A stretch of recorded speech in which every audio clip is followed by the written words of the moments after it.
Hello everyone and welcome to the first edition of the Nextv Ad CEE DACH. On behalf of That Exists, I would like to thank our sponsors, speakers and moderators for joining us today on this virtual conference focused on the advertising ecosystem in the CEE and DACH market. So without further ado, let's take a quick look at our agenda.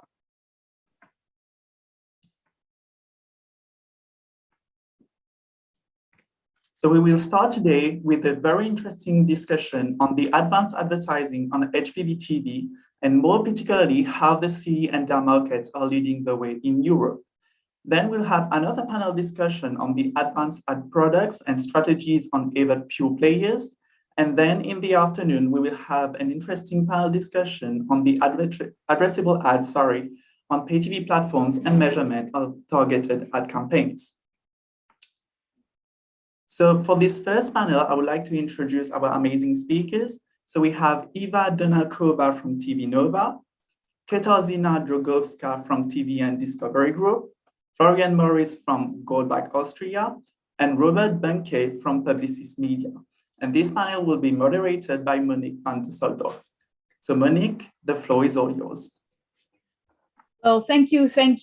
It's a super interesting topic of this panel. I mean, if we talk about Hbb TV, I mean, this is a technology, a possibility for interactivity on TV screens that's been around for a while. And at the same time, it's also always has been looking for its purpose. I mean, it's not everywhere for everybody all the time. We are going to go into specifics. We're going to go into advertising on Hbb TV. And we have a fantastic panel together that can really tell us about what they see happening, what works, what doesn't work, and where they feel things will be going from here. Now, just to first quickly introduce everybody individually, I'd like to ask you what exactly you do that is Hbb TV related. Oh, Katarzyna, maybe you can go first at TV and Discovery Group. Hi. On a daily basis, I'm more connected with our OTT product, which is Player, but as TV and Discovery Group, we deliver apps on Hbb TV platform, and we have in our offering commercial ones, which are the part of our advertising bureau offering, but also the ones which supports linear channels in terms of building interaction around programming offering, using QR codes or quizzes in order to engage our audience. So this is a part of our business which is still growing. We were the first one in Polish market in 2012 with our tests of Hbb TV, and our wider, broader concern started in 2019. And I think that what is worth mentioning also is that since March last year, there is also specifically dedicated to content of the Player OTT platform recommendation, the recommendation app which supports our main FTA channel in order to allow user to engage deeper into the content of our OTT platform. So this is we will definitely come back to that, because it's interesting that you see it as part of a much bigger effort to make the TV screen interactive, so to speak. I mean, it's part of a bigger effort. It's not just Hbb TV. Florian, maybe you can tell what Goldbach is doing in Austria. Okay, of course I can. So happy to be on this panel. So at Goldbach in Austria, we are consolidating a lot of different inventory, be it linear TV, online inventory, video, display, and digital out of home. And of course, all what is related to advanced TV. And we think that Hbb TV is obviously a part of the whole advanced TV kind of media. So which is like the convergence between the TV and the online world, so to say. And Hbb TV as such, we launched addressable TV earlier this year. I think it was in March or April, where we launched these L-shaped display banners, and we relaunched another couple of products now in October, where we also can offer switch in video ads, switch in bumpers, and another switch in the display formats on our linear TV channels. But there is more to come in the coming year. Okay, well, thank you so much. We'll come back also to this idea that you can bring in more inventory from different channels into the advertising realm, right? Because I know in Austria and Switzerland and lots of other countries, you have so many more channels than the ones you can reach right now. Robert, maybe you can tell a little bit about what Publicis Media is doing in the field of Hbb TV. Yeah, thank you very much. Well, we as an agency, of course, we first consult our clients how to deal with this new technology, how to integrate this into the media plans, how to deal with this combined with linear TV, with online video, so to see it in a more holistic, total AV planning approach. So what we do, we plan and buy addressable TV. So I said addressable TV. When we spoke about HbbTV TV products, we mainly see it in the context of addressable TV, because these are the main ads formats which are requested in the market and what we plan and buy for our clients. Okay, so again, I mean, the terms are already being used as HbbTV TV, advanced TV, addressable TV. It is a range that we are now all working in, and HbbTV TV is a very specific subset of that, right? I mean, Eva, can you tell us at TV Nova what you do in this field? Hi, HbbTV was launched around 6 years ago in Czech Republic. And we try to combine the TV screen with our users.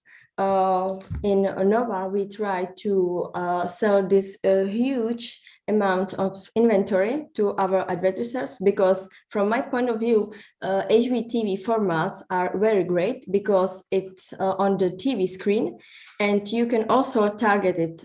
So you can play with a target group, and it's combined to TV broadcaster. So it's quite good for advertisers from my point of view.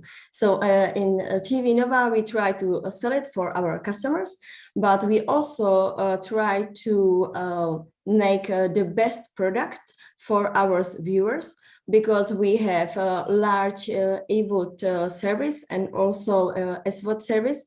So we try to give our viewers the best from our TV. And I can say that from my experience, HbbTV works very well for TV marketing.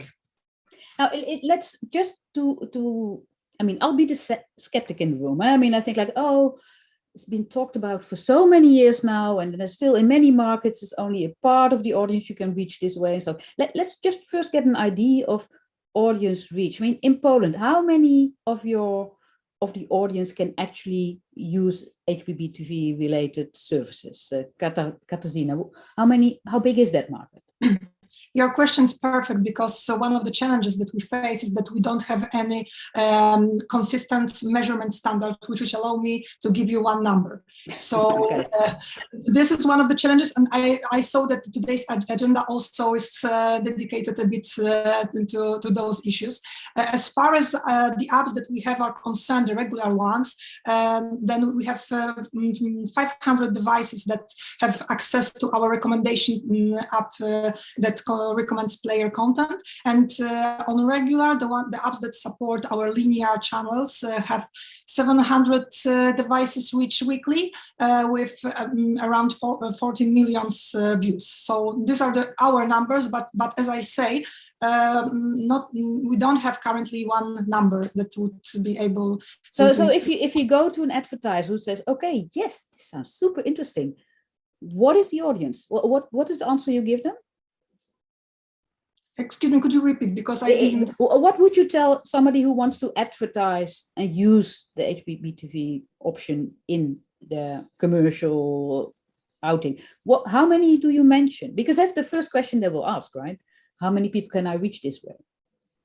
Well, as I said, these are the numbers that we share with our customers. Okay, but yeah. I think also it's important, and nowadays in Poland our situation has slightly changed in terms of legal regulations, because I guess that since January this year, only TV devices that have HBB standard incorporated are being sold. So this is the first point. And what we are looking forward, and as I know that Eva has already faced that situation in Czech Republic, is the changement in digital terrestrial television standard, which means that next year in the second quarter, all of the devices that currently do not have access to the standard of DVB-T2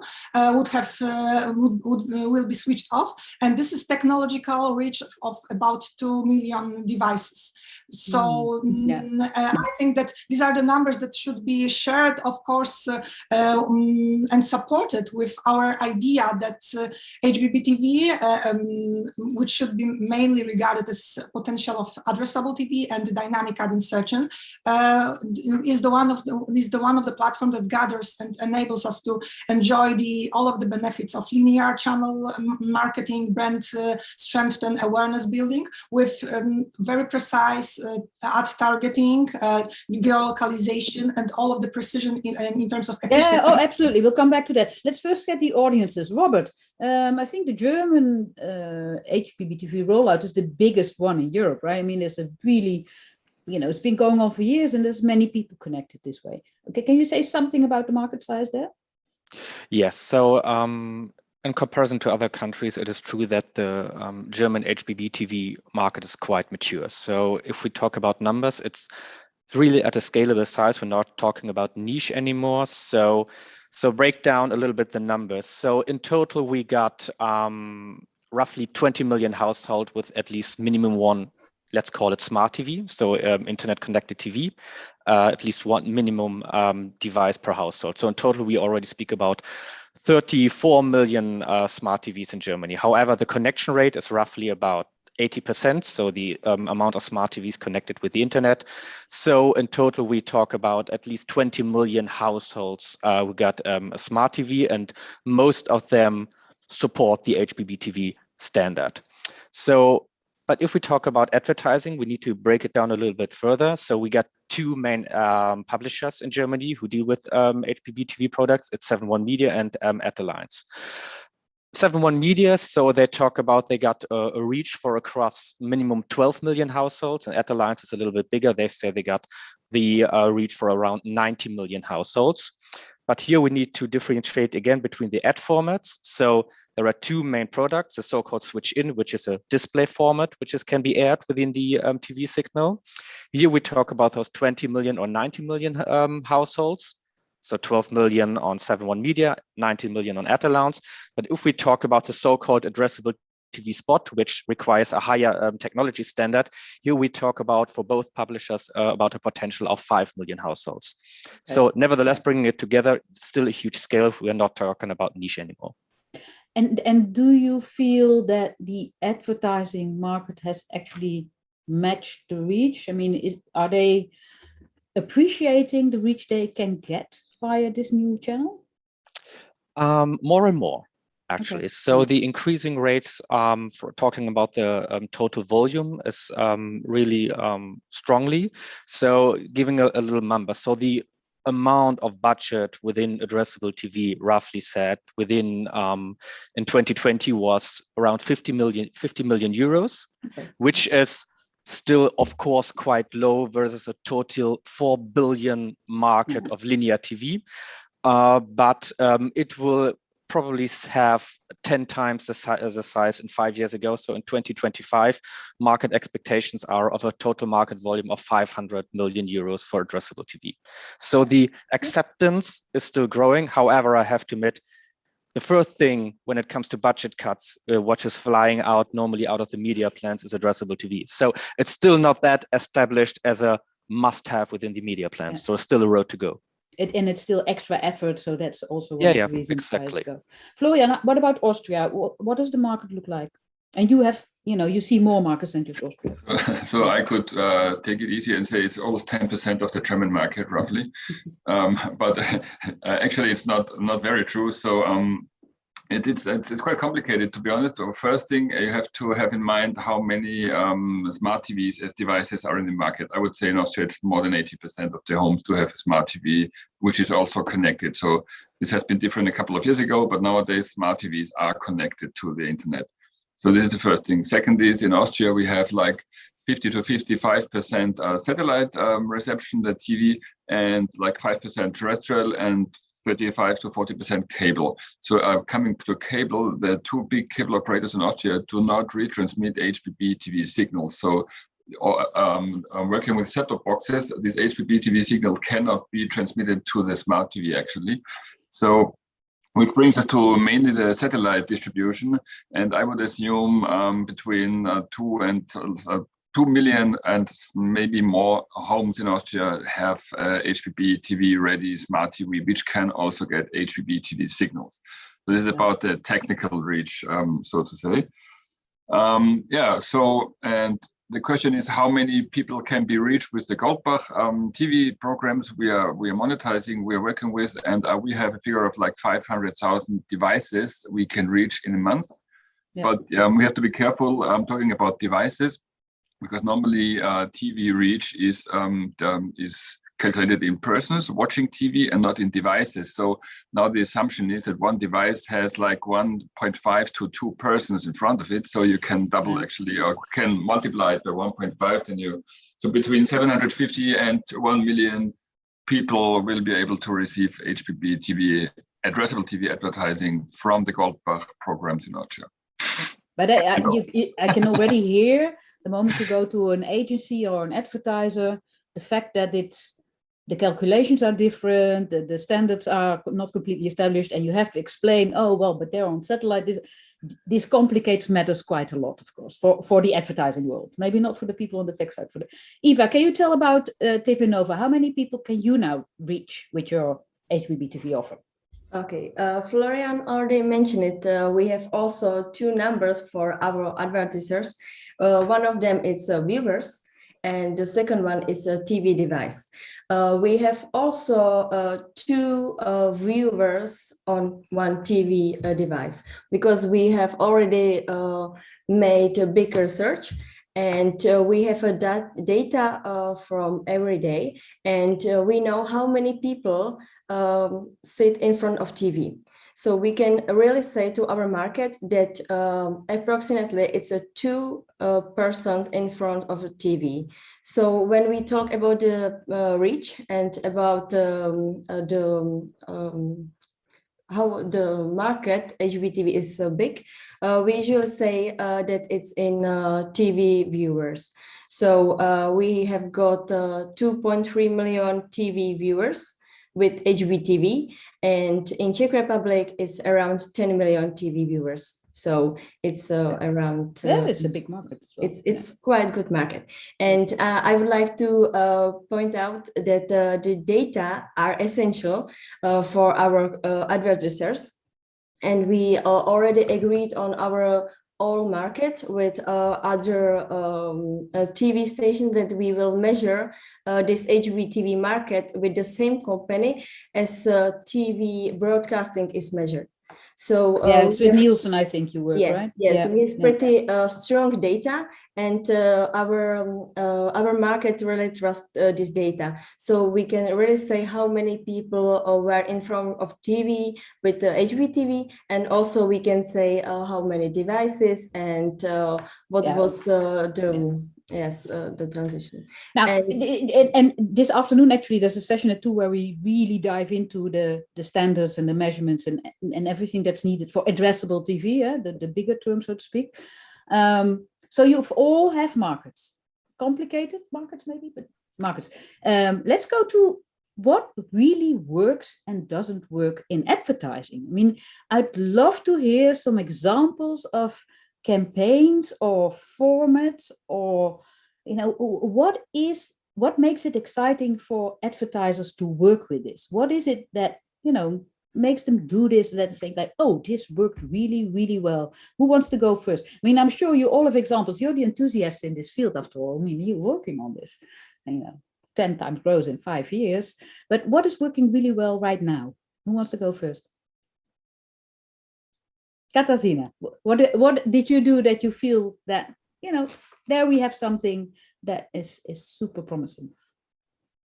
Well, in terms of advertising, I think that what is most successful is our usage of QR codes in terms of engaging users that are the part of our campaign. Because, as you know, all the interface issues connected with TV screen are quite complicated. So using QR code in order to activate, or all of the formats which enable us to gather leads for our That's clients. interesting. So that in Poland you use the QR codes to get people to go to the right sites and formats and so forth. Yes, yes, Interesting. yes. It's the year of the QR code after all. So yeah. Yes.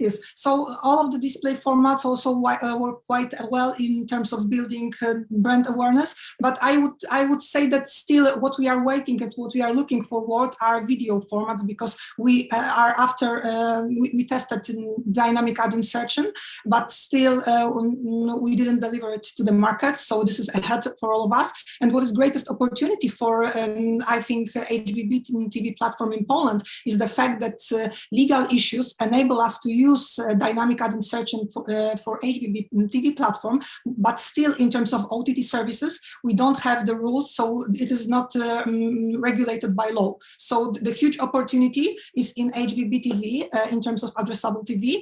So right now, as I said, we are looking for new opportunities. And in terms of what really works is all of the display formats, quizzes and polls also. So simple form of engagement that support watching TV stream rather than distract.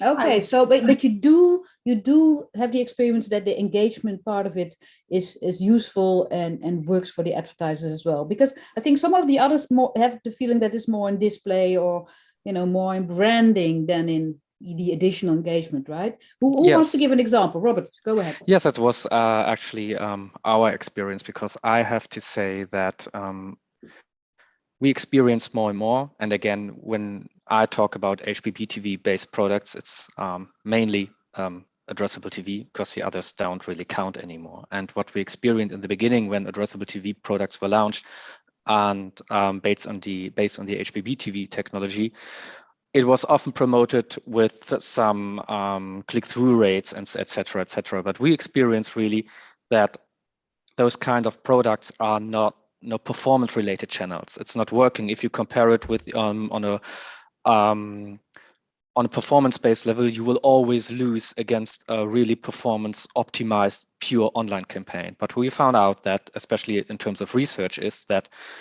addressable TV, HBB, is a branding channel, that it can really boost KPIs like ad recall, awareness, purchase attention, et cetera. So that's where we rely more and more our focus in terms of consulting the clients. And there are two ways, for example. One way is, especially for small and medium-sized companies, for the first time they can get into TV even if they don't got a spot. So this is a really great opportunity to get into TV, into a mass medium, and combine it with the strength of the targeting what digital offers to you. So this is a real main advantage we can offer to the client. And you say they don't need a spot, so they don't have a commercial, but you just give them a display, yes, visual. Those kind of display ad formats, the so-called switch in there, it costs 500 euros, so it's easily produced, so it's no big deal to get a creative, and then easily so where do you put them in the program? What is the decision where to put those switch-in ads in the program? It's automatically, because the switch-in format works in that way, and depending on the targeting, the viewer turns on the TV, or switches from program A into program B. And then there is a crest towards the ad server, and then the ad server is displaying the ad format depending on the targeting. So for example, if there's a regional targeting, so then the ad format is only displayed, for example, in Munich. If there's a specific data targeting, for example, only to fashion lovers or game players, etc., it's only towards those display towards those audiences. So it's really, again, combining the strength of digital advertising, of digital targeting onto the big screen, directly running in the middle of the running program. And what is also interesting towards those switch-ins is it's outside the ad break, it's directly in the running program. So you got a really huge attention behind this. Yeah. And people don't mind. So that's a whole new type of advertisers that come in. That also means that the already established ad sales people are not necessarily equipped well to bring them in. So what happens? It suggests that maybe we need a little bit of a change there as well, right? Yes, I mean, first is what you already said in the beginning, to explain what it really is, not becoming too technical, and really bringing out the benefits out of it. And especially when it comes to to big advertisers who usually run big TV campaigns, is always a question, and it's the right question. They say, what's in for me? Why should I put this additionally? Then I always say, researchers show that there is a strong boost towards branding KPIs if you run parallelly a strong linear TV campaign combined with an addressable TV campaign. For example, you can specifically retarget those persons who already got a linear TV contact and then got an additional contact with the addressable TV ad formats, and then further advance with specific targetings, for example, with more further digital targetings. And all the branding KPIs say there is a strong uplift towards, again, at recall, purchase attention, what's interesting for the advertisers. Strong effects for very big advertisers, but also a completely new group of advertisers. Absolutely, that can move exactly, in. Exactly. Okay. Florian, what works in Austria? Can you give an example of a campaign where it really was different than what we had before and that really worked? I would agree a lot of to the things that Robert just said. I mean, actually, it's a TV advertising we're talking about. Even if it's from the technical perspective, it's the part of the online world. But the screen itself is the big screen, which is in your living room, where you sit on the couch in the lean back mode, and you are relaxed and you're happy to be entertained by a TV program. And this is a completely different kind of advertising than in the original online world. So. Actually, at the end of the day, it's TV advertising, and the advantage is that you can use all the online technology, the ad server technology, targeting, frequency capping, all these kinds of things, but you're on the big screen, you have the big attention, you have the brand safe, you have 100% visibility, which is never ever the case in the pure online world. So all these advantages work very well for I call it, or what we call advanced TV. So advanced TV is actually the layer above addressable TV, because addressable TV is one part of advanced TV. And when we talk about advanced TV, we also mean these AVOD services like Bluetooth TV, like Rakuten TV, all these kinds of services where there are pre-rolls, where there are mid-rolls, where there are whatever kind of advertising is possible. And this starts to get successful in the last couple of months, actually. So a year ago, actually, this was actually nowhere. So it was really starting up like a year ago. Having said that, we're still having a pandemic out there, which doesn't make our lives easier, because video advertising is always more expensive than display advertising. So coming from that end, we had something to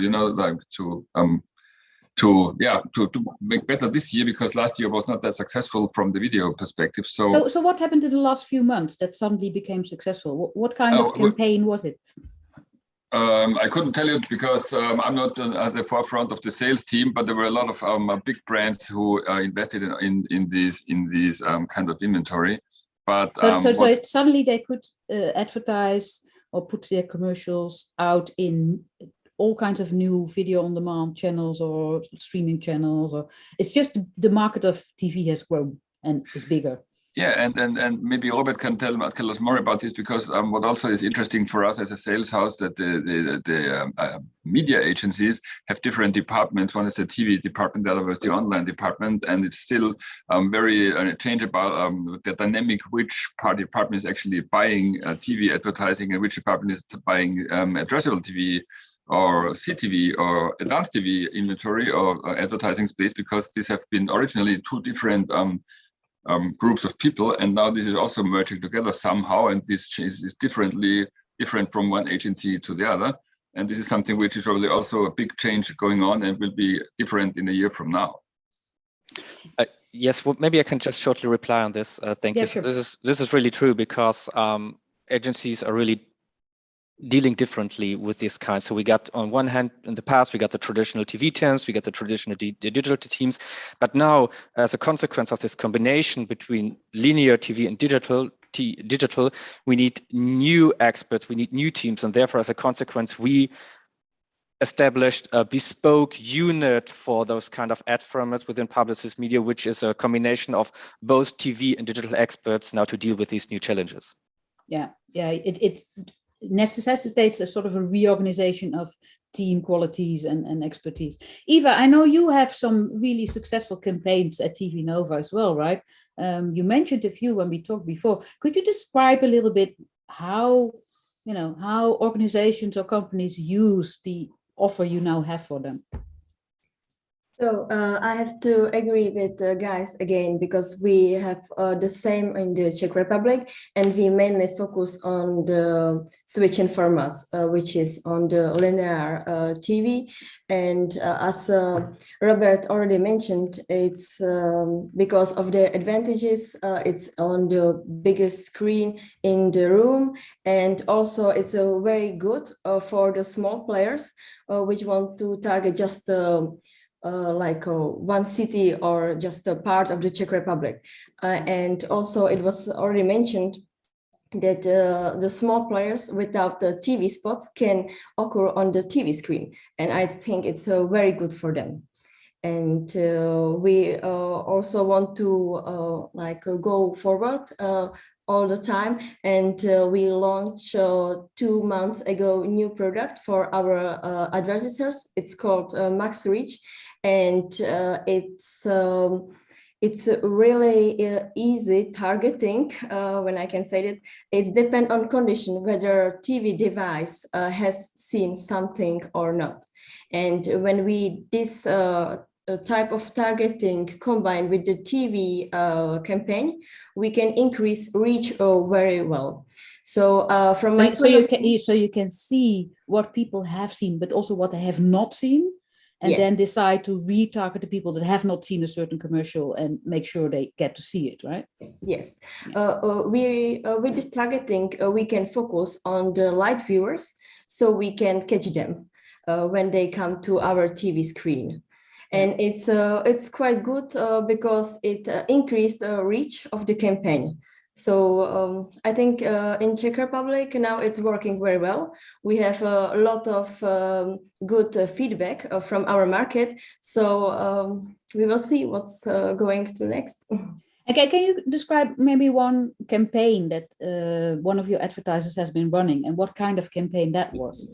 Yeah, it was with the betting company because there was a huge Euro jackpot, because the week ago they didn't win the jackpot, so it was a really huge amount. So the TV campaign was running just for 5 days with this special spot, and we joined them with max reach just for 48 hours. And the TV reach was 3 million people, and the additional reach with the Hbb TV was 1 million. So in this quite short time, we could reach this 1 million light viewers.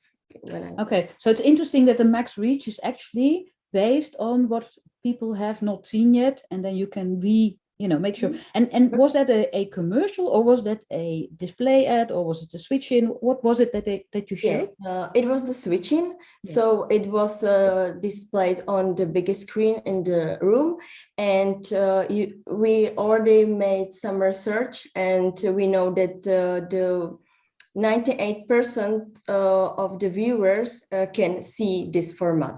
So it was not a video spot, but it's very catchy. So but could they also interact and immediately sign up, or is this just showing and making people? You can also click and go to the special app of the advertisers.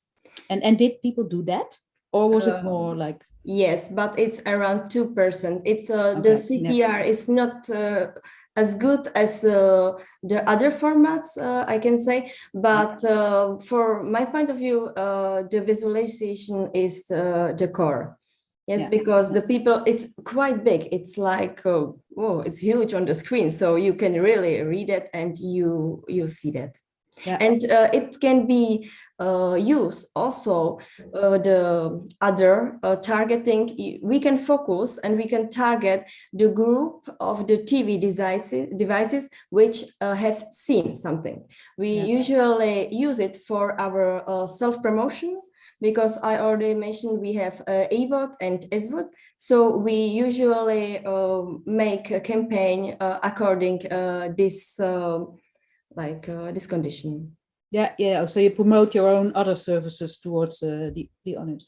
Now you mentioned this particular way of segmenting an audience. I was wondering if the others, I mean, the promise of addressable TV and we understand local, you can target one city. What other ways of targeting have you developed that are now suddenly interesting and available that did not exist before in this TV world?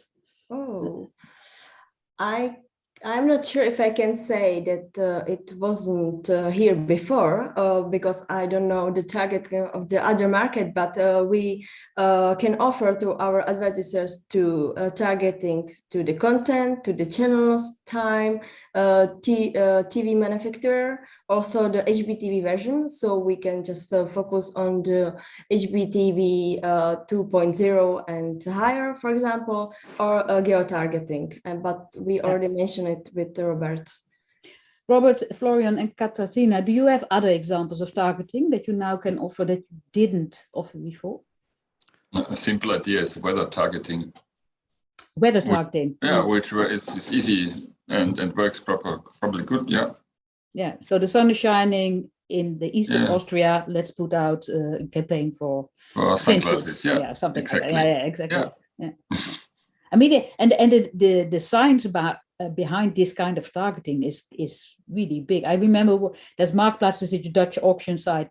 They told me they could exactly say if the temperature dropped in the third week of September by more than 5 degrees, everybody started looking for winter coats. I mean, they just made algorithms to predict what would happen based on the weather. Robert, what kind of targeting, because Publicis is all about targeting, of course, what kind of new kinds of targeting do you see coming up?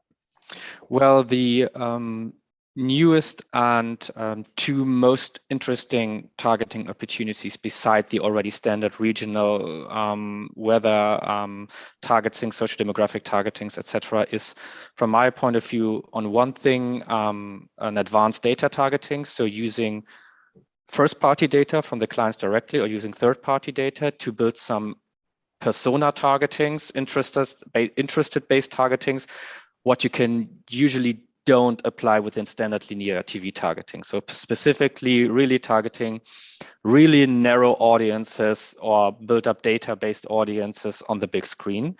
And then the second thing is what you can combine is so-called cross-device targeting. So for example, technologically based, you identify all the devices connected with the households via the IP address.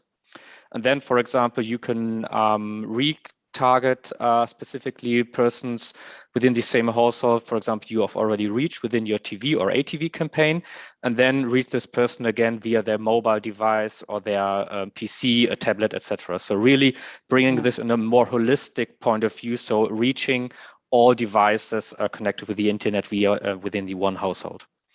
And you mentioned combining different data sets. So client brings in a data set of everybody that already bought the product and wants to know. I mean, it's a nightmare for privacy and surveillance issues. It's a dream for advertisers, of course, to combine all those data sets. I mean, what new kinds of data sets do you now see coming up? I mean, it's very hard for the big screen, of course, because it's different people are sitting in front of the screen. But yeah, well, I think the most interesting opportunity from my point of view is really using directly first-party client data, where you have no real problems in terms of regulations, for example, because you're really, let's say, clean with that. So you can, simplest way is you can use the data you gather from an advertiser, from the visitors, from your website. Then you can use this information, transfer it to the publisher. Then the publisher is comparing this first-party data with their own data, which they are gathering throughout the all connected households. And then they can build upon specific targeting, built on this first-party data, combining with their own data set, and then targeting towards those persons, for example. Could, for instance, BMW come to you and say, okay, I've got a list. These are all the people that we know of that own a BMW. Addresses are there. Can you target those for us with a campaign for the new BMW? Is that an option already? Well, you have to. Everything needs to be anonymized, for example. So you cannot directly target persons with the on a one-by-one level. That's, for example. So all data we use, they are so-called double hashed, for example, so that's on an anonymous level. But what they can say, for example, these are the postcode levels, for example, where my audiences are, then you can retarget on those postcode level, for example. Yeah, that's already quite detailed. That's quite clear. Katarzyna, what kind of new target groups do the advertisers in Poland see or can they use now? As I already mentioned, our market is not as advanced as the one that colleague describing here. So I guess that we are still testing, and all of the options are mainly R&D based, the ones that are beyond the scope that was, already described, geolocalization, weather, and so on. But I think what is really interesting is the direction in which we understand how media are being consumed within one household, because we have data about Hbb TV consumption, but also we have data based on the consumption of our other media on the other devices. So understanding how users consume, of course, all based on legal consent and the data that we are allowed to use, may give us totally different possibilities in terms of addressing advertising, but also in terms of advertising offer, advertising functionalities, and so on. So this specific kind of observation concerning on how users consume our content would be one of the directions that I think is the one that is crucial in terms of the nearest future. Okay, now we have 10 minutes left. I have one more question about how to work with advertising and convince them, but we also have 2 questions from the audience. Thank you, by the way, for whoever's out there. The first one is, this is really a question about the heart of how this industry is organized and will be organized, of course. How did you work with the TV operators? You have operators, TV channels, and who wants to give an example of how this cooperation works best? Where does the idea come from, the sales come from, the concept come from? How does it work? What is a good example of this? Maybe I can try.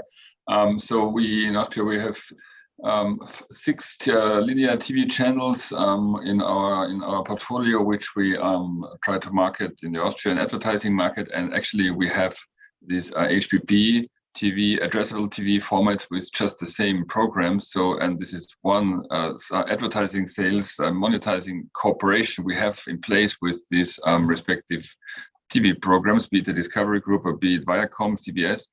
And so it's actually one. So in this case, the channel basically says, sure, here's the inventory, go sell, take a commission probably, but you are in the lead to find the exactly. So there is no conflict or any kind of they do A and we do B or the other way around. So we do the ad sales for this particular channel, be it the linear or be it addressable. So it's all on the Goldbach to monetize and to coordinate this properly.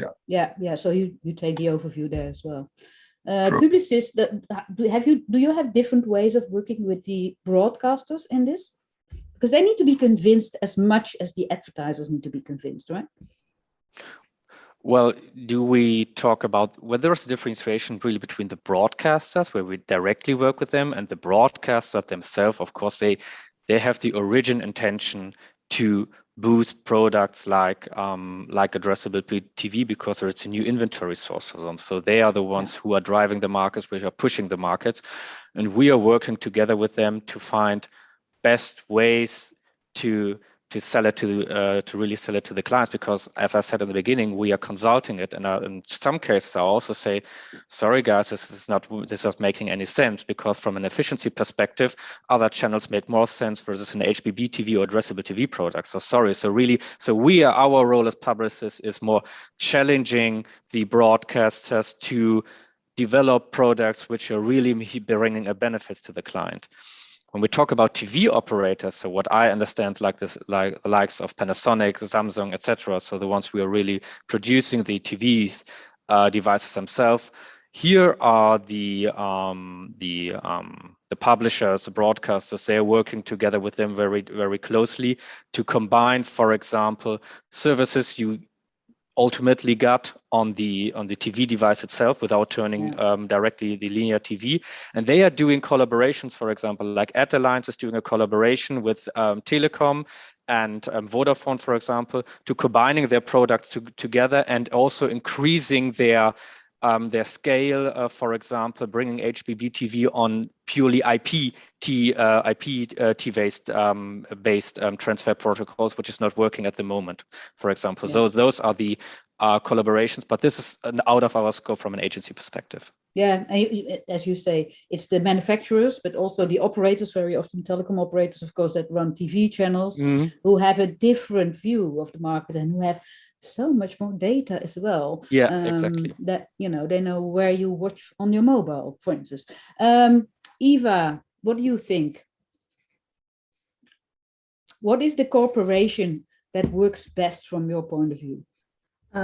So you mean cooperation with the sales agency or with? Yeah, let's put it to the sales agency, because I mean we have only 5 minutes left, and I think to push this market forward, it needs a different approach, right? Yes, because on the beginning, no one knows what Hbb TV is and how the format works. So we have to educate the market, and we start with the education of the sales houses and media agencies, and also we educate our advertisers.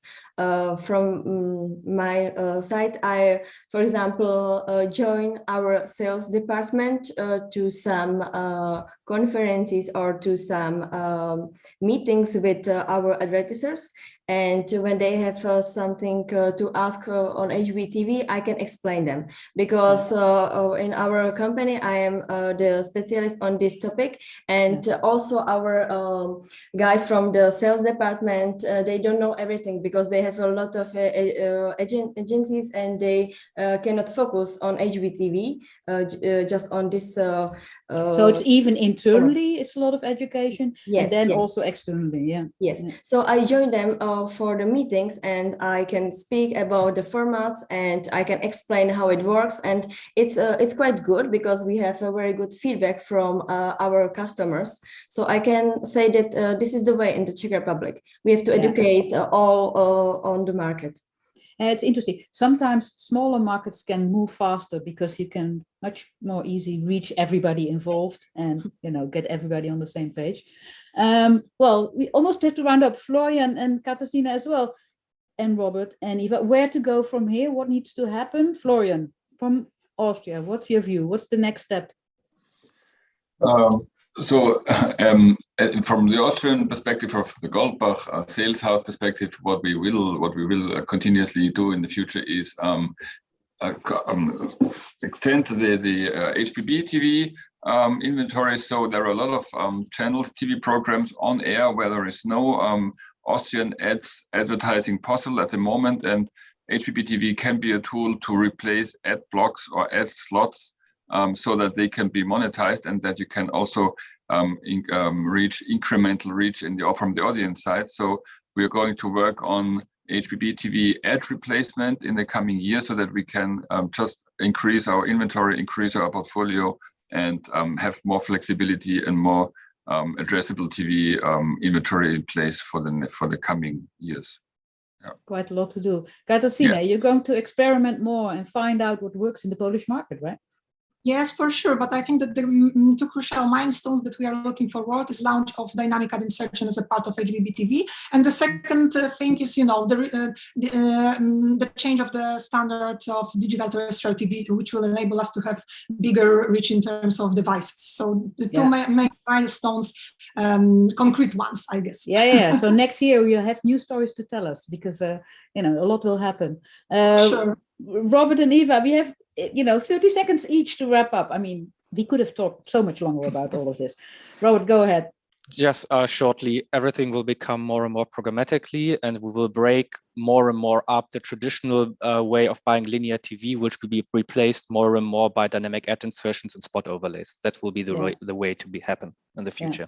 That's just the huge wave that is transforming that whole market anyway, and it's IP based, and it's so much happening in that field. Eva, you have the chance. We are focusing on better targeting and segmentations of our TV viewers. So we will play a little bit with this part of Hbb TV. Yeah. Well, thank you all so much for sharing your expertise so far, for your optimism, enthusiasm in this market, and go on, develop it. I mean, we're looking forward to what will happen next. Thank you so much.